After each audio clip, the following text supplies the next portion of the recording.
Alrighty, so round two. This time I want to look at the making like the performance of the program a little bit better.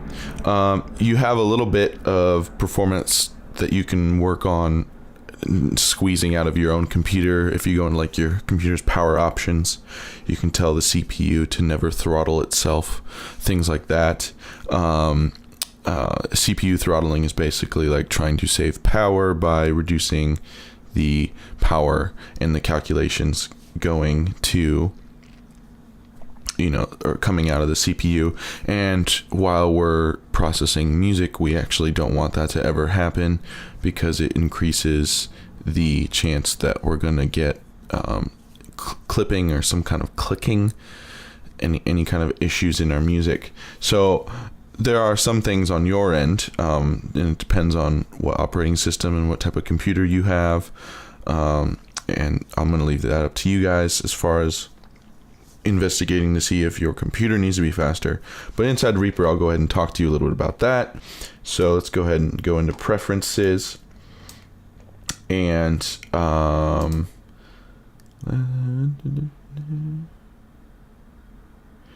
one thing that I think is a good idea is I actually make a separate folder called Reaper Projects, and in my folder system I make it a library so it's really quickly accessible for me, and so everything gets saved in a very particular location, and so it's not a bad idea to do something similar to create a new path for all of your saved projects. Or if you want to be super meticulous, which I don't do, is create a unique path for every single project that you make. And that is nice because now every single recorded file, used file, peak files, the final saved projects, the rendering of the MP3s, all that stuff will be located in one location and not mixed with anything else. But I'm kind of lazy, so I don't do that.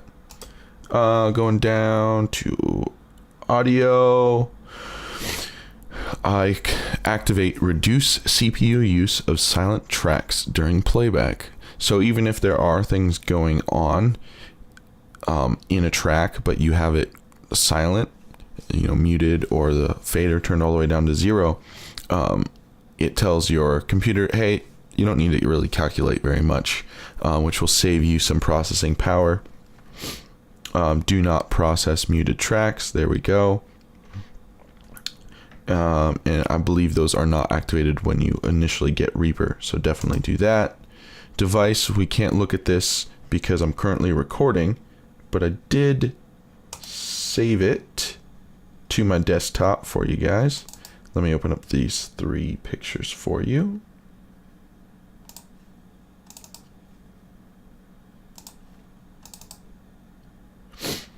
So we already looked at this last video, so we don't need to talk about that one again.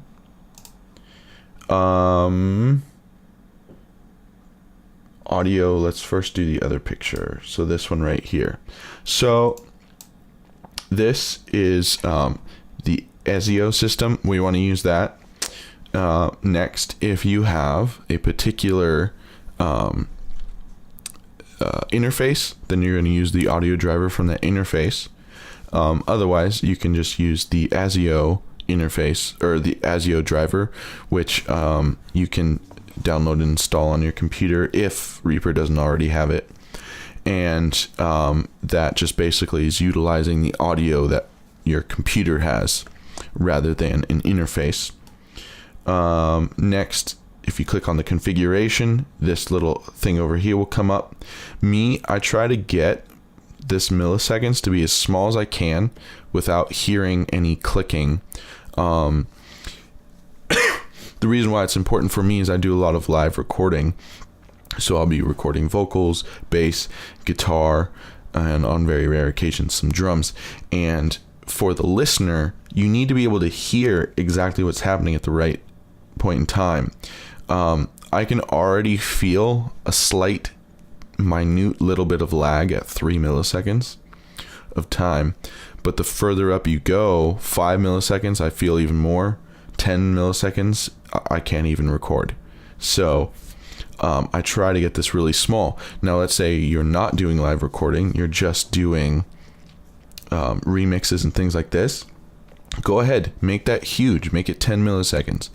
All it's going to do is just delay the song 10 milliseconds, but you're not recording anything. So everything isn't 10 milliseconds delayed, right? And so there's no problems, and that'll help your computer handle the processing if you give it more time to calculate.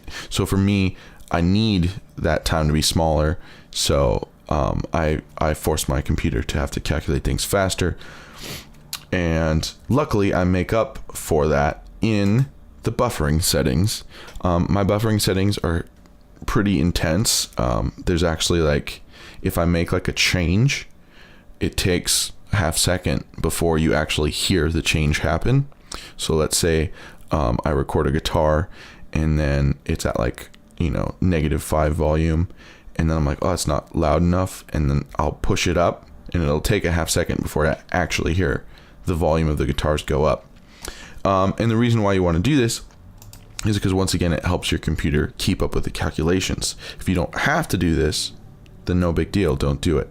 But for me, I get really big projects with like 30 tracks, and my computer needs every last bit of help it can get.